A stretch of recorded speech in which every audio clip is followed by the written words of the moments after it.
नमस्कार। मैं डॉक्टर विक्रम सिंह आपका बहुत बहुत स्वागत करता हूं फिजिक्स दोस्त चैनल पे।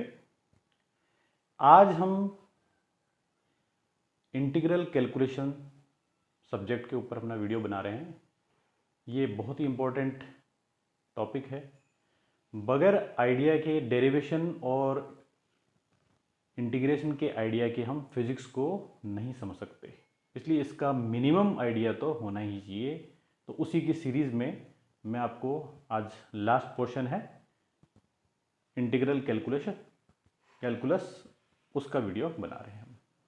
तो उसमें सबसे पहले है इंटीग्रेशंस। What is integrations? तो integration is the process of finding anti derivative of a function whose derivative is given.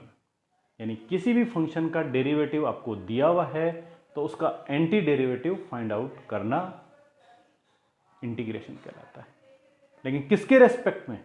With respect to independent variable. Independent variable के रेस्पेक्ट में ही करना है। ठीक जैसे ही मैंने आपको बताया था कि पहले हम जब डिफरेंशिएशन था वो हम सेम जो वेरिएबल थे उसी में ही कर सकते थे। ठीक वैसे इंटीग्रेशन करते वक्त भी हमारे को क्या ध्यान रखना पड़ेगा? विथ रेस्पेक्ट का वेरिएबल और जो डेरिवेटिव उसका वेरिएबल एक ही होना चाहिए। फॉर एग्जाम्पल, एक कोई फंक्शन है f of x is equal to x square plus 2। इसका हमें क्या करना है? डेरिवेशन करना है। कैसे? इसका हो गया एफ ऑफ एक्स का dx से डेरिवेशन कर दिया तो ये हो गया एक्स स्क्वायर। इसका इंटीग्रेशन करना है। तो अब इंटीग्रेशन एफ ऑफ एक्स का क्या होगा? dx के रेस्पेक्ट में ही हो सकता है। ये ध्यान रखना है आपको हमेशा। ठीक वैसे इसका क्या होगा? एक्स स्क्वायर प्लस 2 का इंटीग्रेशन क्या हो गया? dx के रेस्पेक्ट में ही होगा। तो ये ठीक है, process of finding anti derivative with respect to independent variable. Independent variable के रेस्पेक्ट में है। अब हमारे को इसका फील लेना है कि जैसे हमने डेरिवेशन समझा था कि वो rate of change in physical quantity with respect to any physical quantity था। ठीक वैसे ये है क्या? तो इसके लिए आपको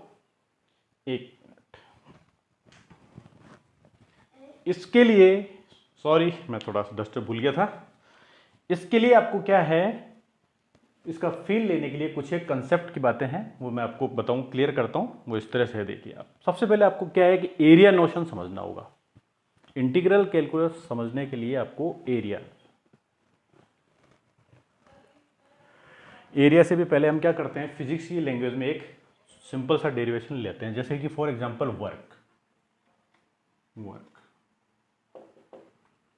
वर्क एक फिजिकल क्वांटिटी है। इसका derivation of work with respect to dx क्या होता है? फोर्स होता है।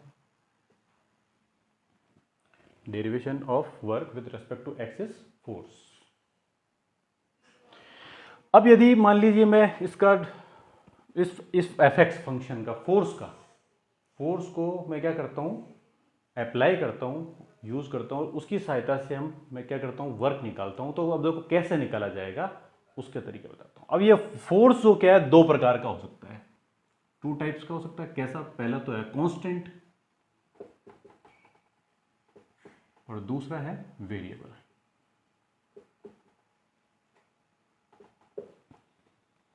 ठीक है, जैसे एक ग्राफ लेते हैं। ग्राफ है इस तरह से। इसमें क्या है, हमने फोर्स अप्लाई किया एफ ऑफ एक्स, ये, और यहाँ पे एफ फोर्स बता रहा है यहाँ पे, और ये इसका डिस्प्लेसमेंट को रिप्रेजेंट कर रहा है। अब फोर्स जो क्या है कि कांस्टेंट है, तो उसका ग्राफ कैसे बनेगा? इस तरह से बनेगा। ठीक है, अब हमें क्या करना है, इस x1 पॉइंट, ये x1 पॉइंट है और ये x2 पॉइंट है। x1 पॉइंट से x2 पॉइंट तक हमें वर्क डन निकालना है। तो बहुत ही आसान है, कुछ भी नहीं है। क्या कीजिए, इसको यहाँ से मिलाइए, मिल गया, और ये ये ऐसे मिल गया। तो अब ये क्या हुआ, ध्यान से देखिए, इसके अंदर वर्क डन क्या होगा, वर्क डन ये जैसे पॉइंट है ए बी सी और डी, तो वर्क डन क्या होगा, वर्क डन होता है force into constant force into displacement, ठीक है, डिस्प्लेसमेंट।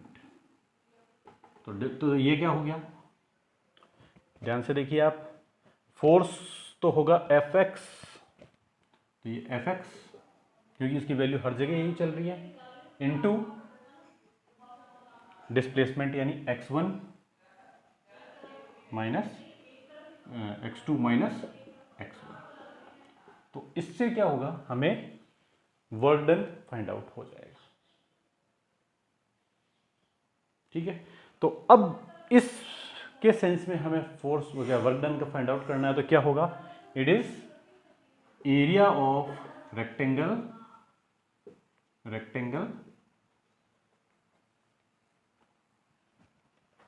ए बी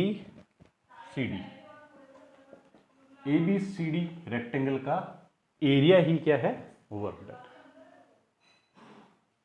ठीक है। A B C D rectangle का हमने एरिया निकाल लिया तो वो वर्क डन होगा, ठीक है। तो फिर हमने क्या किया है, work done force into displacement, तो फोर्स क्या है जो कि था कांस्टेंट था और डिस्प्लेसमेंट x2 माइनस x1 है, तो area of the rectangle ABCD, तो ये एरिया नोशन है। ये कांस्टेंट फोर्स के लिए जब हमने इस एरिया को फाइंड आउट कर लिया, दिस एरिया, इस एरिया को फाइंड आउट किया, तो ये एरिया क्या है, कांस्टेंट फोर्स के लिए वर्क डन है। तो अब हमें क्या है कि हमेशा तो कांस्टेंट फोर्स मिलेगा नहीं, कभी कभी क्या हो सकता है, कुछ ऑब्जेक्ट्स के ऊपर वेरिएबल फोर्स लग रहा होता है, तब क्या किया जाए, ठीक है, उसके लिए ही इंटीग्रेशन का जन्म हुआ है, ऐसी सिचुएशंस के लिए ही इंटीग्रेशन का जन्म हुआ है, ठीक है। रब कर दूंगा इसे, ये रब किया मैंने। अब हम बात करते हैं फोर्स, ऐसे फोर्स में अप्लाई कर रहे हैं जब वर्क डन क्या है, जब हमें फोर्स हो रहा है। तो अब इसके अंदर ग्राफ क्या होगा, जो फोर्स यहां पे क्या था, स्ट्रेट था, अब फोर्स इसको यहां पे क्या है, फोर्स स्ट्रेट ना होकर के क्या होगा, इस तरह से करेगा, ये इर्रेगुलर शेप क्या बनेगा, कर्व बनेगा, ये इर्रेगुलर शेप कर्व बन गया। तो अब हमें वर्क डन निकालना है, तो वर्क डन क्या होता है, वैसे तो फोर्स इंटू एक्स डिस्प्लेसमेंट होता है, लेकिन अब फोर्स क्या है, वेरिएबल है, एक्स भी वेरिएबल है, दोनों वेरिएबल हो गए, तो दो वेरिएबल को मल्टीप्लाई करके हम डब्ल्यू तो निकाल ही नहीं सकते, हो गई प्रॉब्लम। तो अब क्या किया जाए, अब इसका सॉल्यूशन हमने निकाला कि हम क्या करते हैं, इस ग्राफ को छोटी छोटी स्ट्रिप्स में डिवाइड कर देते हैं। तो हमने क्या किया, जैसे इसको छोटी छोटी स्ट्रिप्स के अंदर इसको जैसे मान लीजिए डिवाइड कर दिया,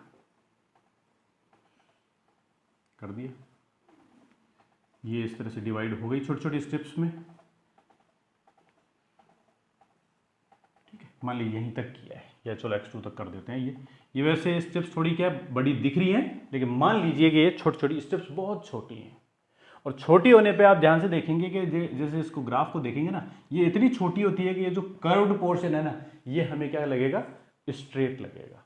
स्ट्रेट लगेगा का मतलब ये है कि इस पर्टिकुलर स्ट्रिप के लिए जो आपका ये क्या जो फोर्स है, पर्टिकुलर स्ट्रिप के लिए आपका जो फोर्स है वो क्या है, कांस्टेंट है इस पर्टिकुलर स्ट्रिप के लिए।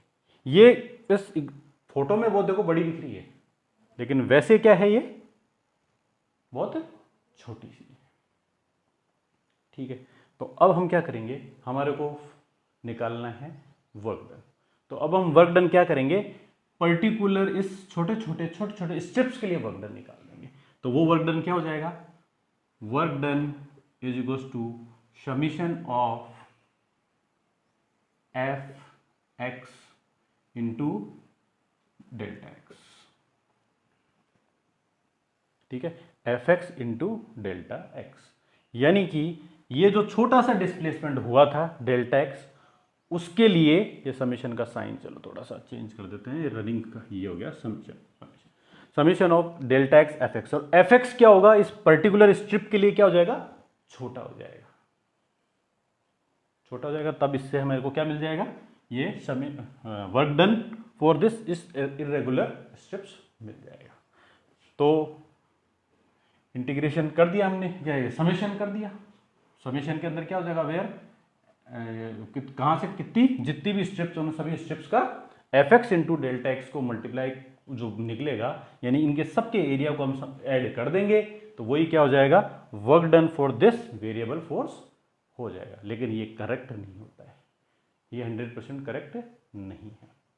ये हमने क्या निकाला, अब इससे भी बेस्ट वे, इससे बेस्ट ये था, अच्छा वे ये था कि अब हम क्या करते हैं, ये जो डेल्टा एक्स था, डेल्टा एक्स यानी स्मॉल चेंज था, उसको हम किस में कन्वर्ट कर देते हैं, dx में।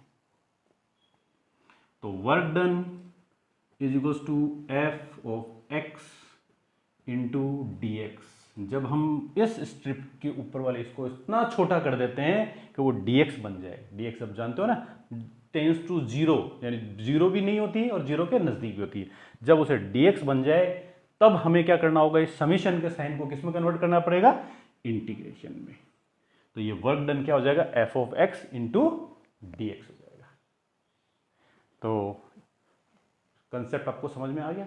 समीशन को हमारे को और भी स्मॉल लेवल पे करना था, तो इसके अंदर हमने इसको डेल्टा एक्स को हमने डी एक्स से रिप्लेस कर दिया, और फिर एफ ऑफ एक्स, उस डी एक्स के लिए कुछ पर्टिकुलर एफ ऑफ एक्स तो होता ही है, उसी एफ ऑफ एक्स को मल्टीप्लाई करते हुए हमने क्या कर दिया, इस इरेगुलर शेप्ड जो कर्व था उसके लिए वर्क डन को फाइंड आउट कर दिया। तो ये जो है, ये एक्चुअली में क्या है, एरिया ऑफ कर्व है, ये एरिया ऑफ कर्व है, और एरिया ऑफ कर्व ही फोर्स टू डिस्प्लेसमेंट कर्व का एरिया ही वर्क डन होता है। तो इससे हमें इंटीग्रेशन के द्वारा वर्क डन मिल गया, ये है। और ये जो इंटीग्रेशन का जो ये जो सिंबल है, ये क्या है, एक्चुअल में एलोंगेटेड एस है, ये सिंबल एलोंगेटेड एस है, ठीक है ना। इंग्लिश लेटर जो एस है वो एलोंगेटेड एस है, और ये रिप्रेजेंट किसको करता है, सम को ही रिप्रेजेंट करता है। इसमें क्या हो रहा है, सम ही किया जा रहा है। बस ये कि जो सम कैसे किया जा रहा है, कि जो डेल्टा एक्स है ना वो dx है, बहुत ही छोटा है, ठीक है। तो यहाँ पे इसका ये कंसेप्ट क्लियर होता है। अब मैं आपको इसको मैं रब कर दूं, ठीक है।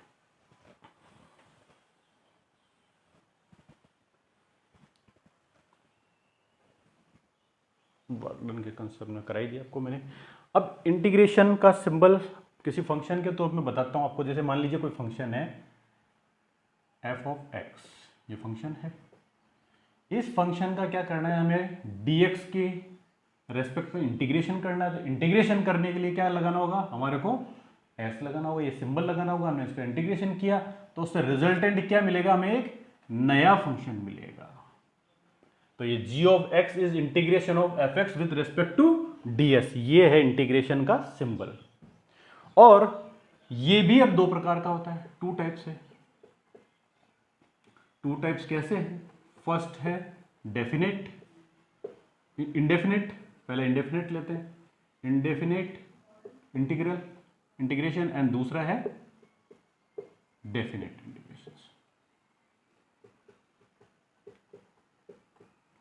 इंटीग्रेशन, ठीक है। तो ये डेफिनेट और इंटीग्रेट कब होता है, कि हमें क्या करना होता है, इस फंक्शन में क्या करनी होती है, लिमिट लगानी होती है, लिमिट।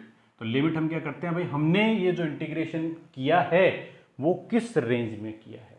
तो अगर हमें वो लिमिट नोन है तो वो कहलाएगा डेफिनेट इंटीग्रेशन। अगर मैं यहां लिख देता हूं a टू b, तब वो कहलाएगा डेफिनेट इंटीग्रेशन। और यदि वो लिमिट हमें गेन लिमिट नहीं है तब वो कहलाएगा इनडेफिनेट इंटीग्रेशन।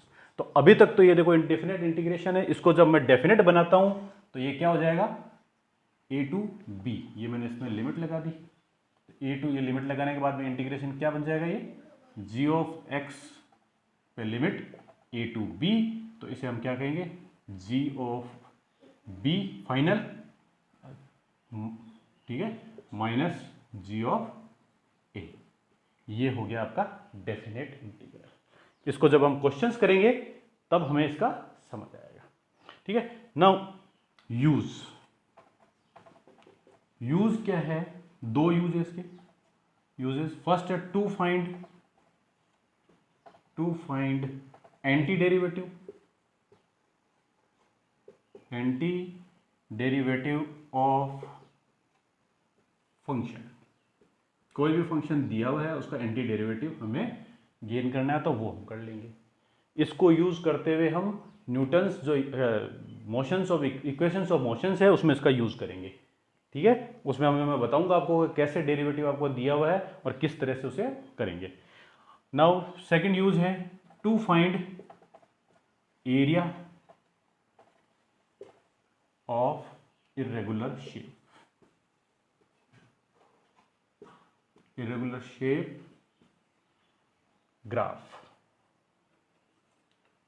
ठीक है, और फंक्शन, जो फंक्शन का कोई ग्राफ दिया हुआ है तो उसका एरिया फाइंड आउट करने के लिए भी इस इंटीग्रल कैलकुलेशंस का यूज किया जाता है। ठीक है, मैं यहाँ रब कर दूं, सब कुछ हो गया। अब जो पोर्शन आएगा वो है रूल्स ऑफ डेरिवेशन। तो मैं ये इसको सबको रब करके टेबल बना देता हूं, उस टेबल को आप सब लोग एज इट इज याद कर लेंगे। ठीक है, ये टेबल बस रब कर देता हूं मैं। ओके,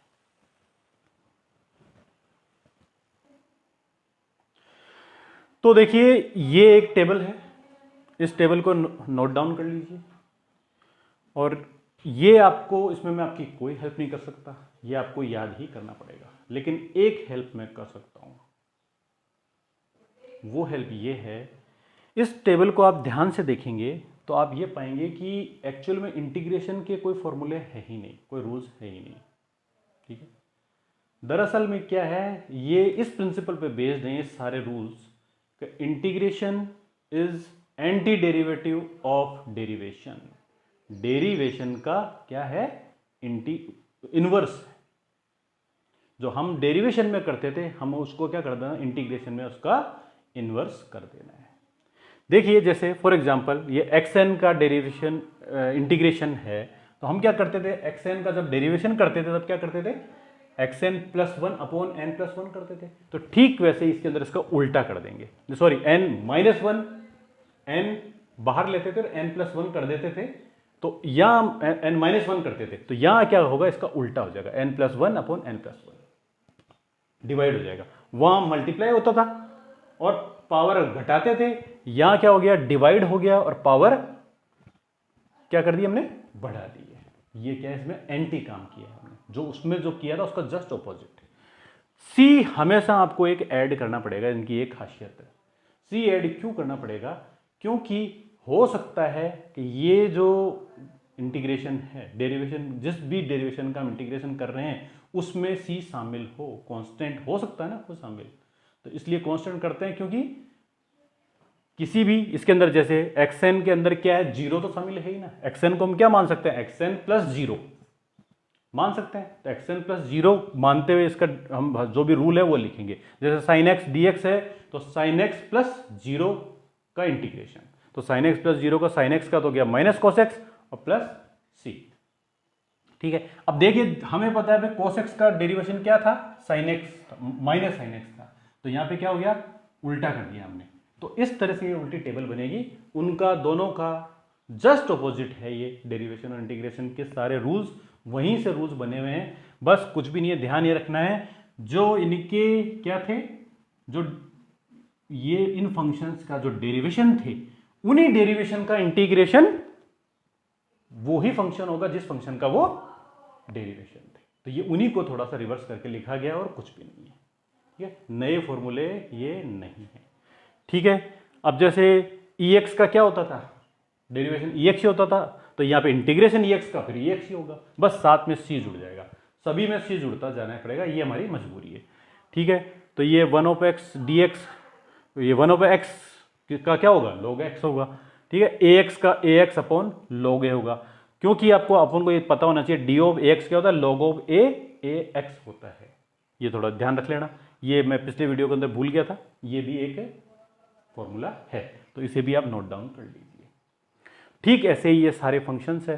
अब क्या है, जो बात आती है, क्वेश्चन ये आता है, क्या हमारे पास इंटीग्रेशन ऑफ कोसेक एक्स का कोई फॉर्मूला है क्या, रूल है क्या? नहीं है, ये लिमिटेशंस है, हमारे पास नहीं है, हम नहीं कर सकते फॉर्मूले को यूजिंग फॉर्मूला नहीं कर सकते, उसके लिए कुछ अलग मेथड्स लगाने पड़ेंगे, वो आपके लेवल के नहीं है। उसके बाद जैसे सेक एक्स का कोई फॉर्मूला है क्या? नहीं है, ठीक है। इसका टेन एक्स का है क्या? नहीं है। कोसेक एक्स का है क्या? नहीं है। ये इसी फॉर्म में जो डेरिवेशन के जो आंसर थे, उन्हीं को अगर वो हमें मिलते हैं तो उनको हम जस्ट अपोजिट करके इंटीग्रेशन कर सकते हैं, अदरवाइज इनके कोई रूल्स नहीं है, डायरेक्ट रूल्स नहीं है, ठीक है। तो बस इतना सा ही आपको ध्यान रखना है। एक ही लाइन है, integration is anti derivative of derivation. हो गया क्लियर? अब मैं इसको रब कर दूं, ठीक है।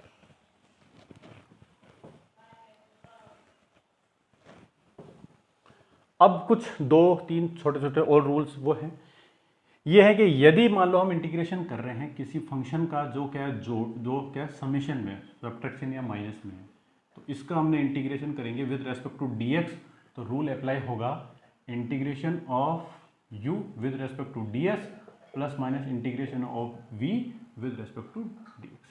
तो यानी कि यदि कोई दो फंक्शन आपस के अंदर एडिशन या सब्ट्रैक्शन में हो तो उनका इंडिविजुअल इंटीग्रेशन हम कर सकते हैं। ये तो हो गया एडिशन और सब्ट्रैक्शन का रूल।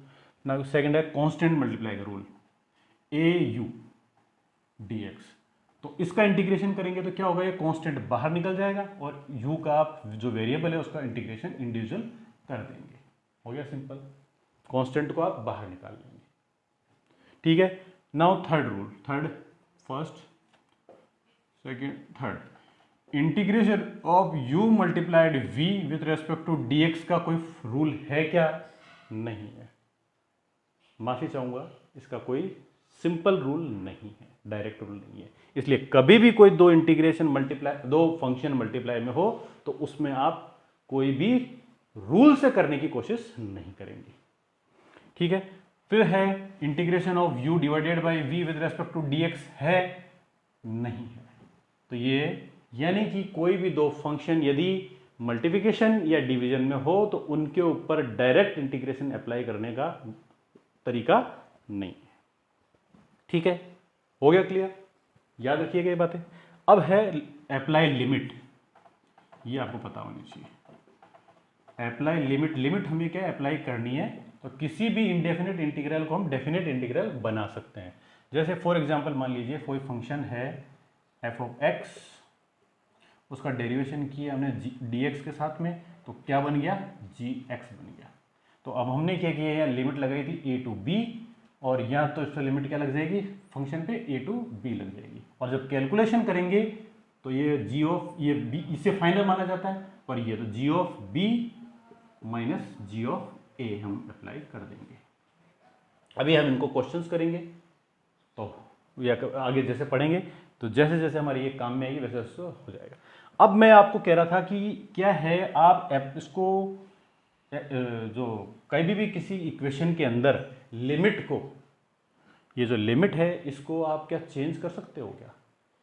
लिमिट को चेंज कर सकते हैं, लिमिट को चेंज कर सकते हैं। कैसे कर सकते हैं, जैसे कि मैं एक एग्जांपल बताता हूँ, वो भी ध्यान रखिएगा, आप बहुत काम में आएगी बात।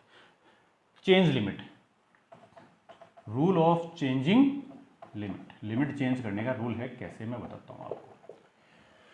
मान लीजिए आपके पास में कोई दो है, जैसे क्या है, वेलोसिटी इज इक्वल टू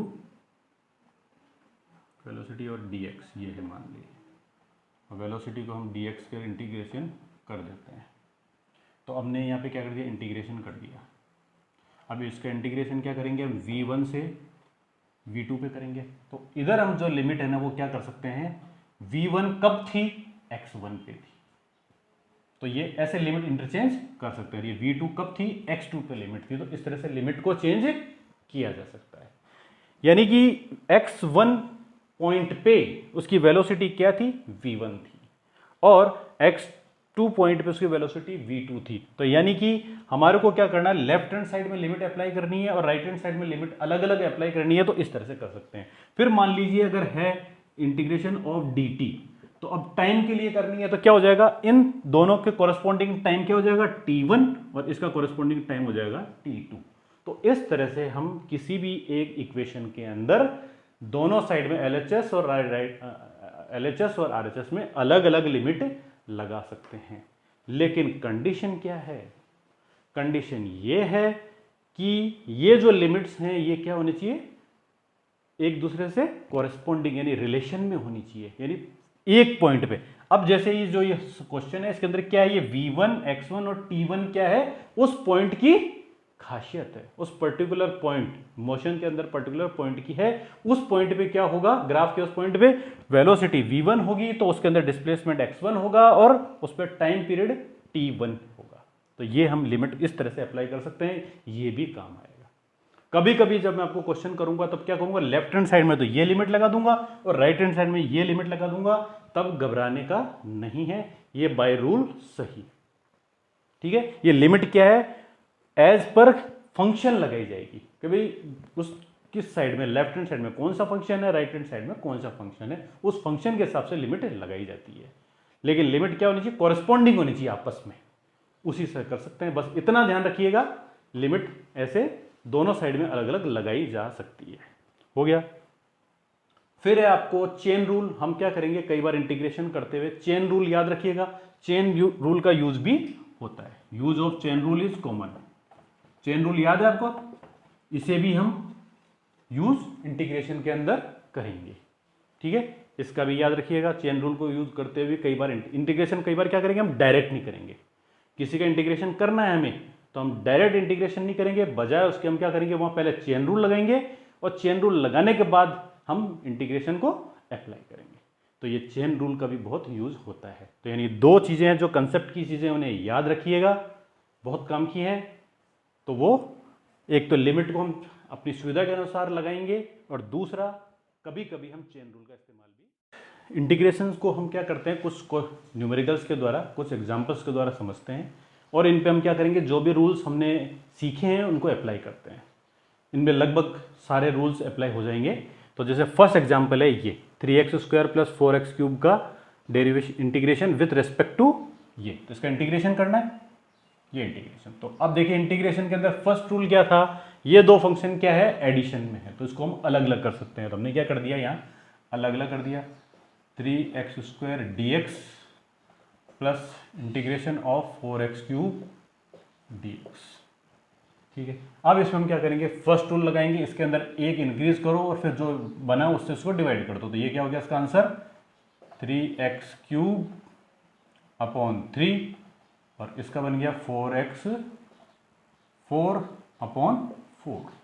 ठीक है, 3 से 3 कट गया, 4 से 4 कट गया, तो ये x³ प्लस x4 आंसर आ गया। ठीक है, अब इसमें हमने क्या किया था, दो रूल लगाया था, एक तो u + v वाला लगाया था और एक रूल लगाया था integration of xn with respect to dx होता है xn + 1 अपॉन x पे पावर n+1 अपॉन n+1। इस दोनों इस फॉर्मूले से हमने इसको सॉल्व किया।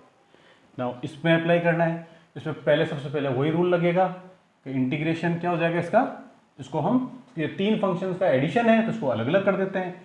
इंटीग्रेशन ऑफ x पे पावर 3/2 प्लस इंटीग्रेशन एक मिनट इंडिविजुअल है ना, प्लस 2e पे पावर x पे का dx माइनस, या ये माइनस अंदर ले लेते हैं कोई दिक्कत नहीं, या माइनस यही रहने देते हैं, minus integration of 1/x with respect to dx। ठीक है, x की पावर 3/2 बाई dx का सीधा सा हो गया x पे power 3/2 minus sorry plus 1 upon 3/2 plus 1, तो ये हो गया 5/2। ठीक है, एक ऐड करो और फिर उससे जो ऐड आया उसी से डिवाइड कर दो और इसका हो गया, इसके अंदर कांस्टेंट क्या होता है, बाहर निकल जाता है, e पे पावर x यूं को यूं as it is, exponential function क्या होता है, एज इट इज लिख लिया जाता है। ये माइनस बाहर रह गया, 1/x का क्या हो गया, log x। ठीक है। 1/x का फॉर्मूला डायरेक्ट था log x, उससे कर दिया हमने। इसको थोड़ा सा सिंप्लीफाई किया तो ये क्या हो गया, x पे पावर 5/2 इंटू 2 पे पावर 5, ये इसका इन्वर्स हो गया, प्लस 2e पे पावर x ये, और माइनस log x, ये इसका हो गया फाइनल आंसर। ठीक है। अब एक एग्जांपल हम क्या कर लेते हैं, ट्रिग्नोमेट्री फंक्शन का भी कर लेते हैं। तो क्वेश्चन जैसे थर्ड क्वेश्चन है, integration of cosec x bracket cosec x into cot x with respect to dx करना है, ये फंक्शन का करना है। ध्यान से देखिए, इसके अंदर क्या है, दो फंक्शन का मल्टीप्लिकेशन है। तो हमें पता ही था कि कोई भी फंक्शन मल्टीप्लिकेशन में हो तो हम बाय रूल इनका इंटीग्रेशन नहीं कर सकते, हो गई प्रॉब्लम। तो इस प्रॉब्लम का सॉल्यूशन ये है कि भाई आप मल्टीप्लिकेशन का तो नहीं कर सकते पर एडिशन का कर सकते हो। तो हम क्या करते हैं, इस ब्रैकेट को ब्रेक डाउन कर देते हैं। जब भी ऐसा करना तो ब्रैकेट को ब्रेक डाउन किया, ब्रेक डाउन किया तो ये क्या बन गया, integration of cosec square x into cosec x, sorry बीच में ये बीच में प्लस है, तो प्लस कॉट एक्स ब्रैकेट वापस लग गया dx। ठीक है। अब हमने क्या कर दिया, यहाँ पे दो फंक्शन एडिशन में बना दिए। ठीक है। अब इन फंक्शन को, दो फंक्शन को बना दिया एडिशन में, तो उसको इंडिविजुअल के तरह से हम कर सकते हैं, तो हमको इसको इंडिविजुअल बना देते हैं। इंडिविजुअल बनाया तो ये हो गया cosec square x dx plus integration of cosec x cot x dx। ठीक है, ये इंडिविजुअल हो गया। अब आप क्या कीजिए, जो इंटीग्रेशंस के जो फॉर्मूले थे, ट्रिग्नोमेट्रिक फॉर्मूले थे, उनको रिमाइंड कीजिए। वहां से रिमाइंड करेंगे तो हम पाएंगे कि कोसेक स्क्वायर एक्स का जो इंटीग्रेशन होता है वो होता है कोट एक्स। ठीक है, कोसेक स्क्वायर एक्स का होता है माइनस कोट एक्स और प्लस सी। ठीक है, ये प्लस आ गया। और ये कोसेक एक्स और कोट एक्स का इंटीग्रेशन होता है माइनस कोसेक एक्स प्लस सी। ठीक है, ये दोनों कांस्टेंट को मिलाकर के हम क्या कर देते हैं, कॉमन कांस्टेंट बना देते हैं। तो इसका आंसर हो गया, final answer minus cot x minus cot x minus cosec x plus ये दोनों सी मिलकर के, इसको C1 और C2 मान लेते हैं, तो ये बन गया कंबाइंड सी। ये हो गया इसका फाइनल आंसर। तो देखिए, हमने ये मिनिमम एप्लीकेशन है, इतना एप्लीकेशन को आपको रूल्स को अप्लाई करके इंटीग्रेशन करना तो आना ही चाहिए। ठीक है, इसके साथ ठीक है, 3 एग्जांपल्स को मैं आपको ऐड कर देता हूँ, याद कीजिए इनको, तीनों की सहायता से हम सॉल्व कर देंगे। Okay, thank you. तो यहाँ पे हमारा ये चैप्टर फिनिश होता है। अगर आपको ये इंटीग्रेशन तीनों वीडियोस को ध्यान से सुनिए, इनको तीनों को समझिए, और इनकी सहायता से आपको हम आगे के जो फिजिक्स के जितने भी चैप्टर हैं उनको पढ़ेंगे और उनको अप्लाई करेंगे। याद कीजिए, और याद नहीं होता है तो कोई बात नहीं, हमारा काम हम आपको याद दिलाएंगे, फिर समझाएंगे। वीडियो आपको पसंद आया है तो वीडियो को लाइक कीजिए, शेयर कीजिए और सब्सक्रिप्शन लीजिए और बेल आइकन को प्रेस कर दीजिए, जिससे आपको इसके वीडियो के नोटिफिकेशंस टाइम पे मिल जाएं। मिलते हैं अगले वीडियो में अगले टॉपिक के साथ। धन्यवाद। जय हिंद, जय भारत।